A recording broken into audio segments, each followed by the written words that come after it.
እስኪ ሳትዋሹ ንገሩኝ። ከሳፋሪኮም እና ከኢትዮ ቴሌኮም አሁን ዳታ ምርጡ የትኛው ነው? ዳታ እኔ በጣም ግራ ስለገባኝ ነው። ብዙ ጊዜ ፓኬጁ ይቀንስልኛል ብዬ የኢትዮ ቴሌኮም ዳታ ገዝቼ ስጠቀም 10 ጊዜ ስልኬን ዘግቼ በከፍትም ያው ለውጥ የለውም። ፓኬጁ ያለቀብኝ መስሎኝ ስንት ጊዜ ደውዬ በጠይቃቸውም አዎ ፓኬጅ አለዎት ነው የሚሉኝ። ፓኬጅ ካለኝ ለምንድነው የማይሰራልኝ ስልኩ? ሳፋሪኮም ግን በጣም በጣም ምርጥ ናቸው። በእውነት አድንቄያቸዋለሁ። ከኋላ መጥቶ ኢትዮ ቴሌኮምን ቦነሰው። በጣም ፈጣን ናቸው። በየትኛውም ቦታ ላይ ብትገባ ዳታ እነሱ አይቆራረጥም።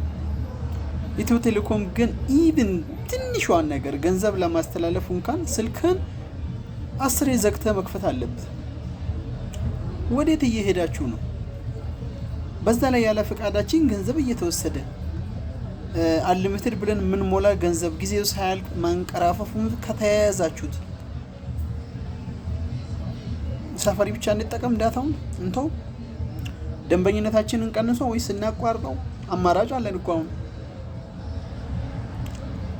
ስለዚህ ብትስተካከሉ የተሻለ ባይ ነኝ።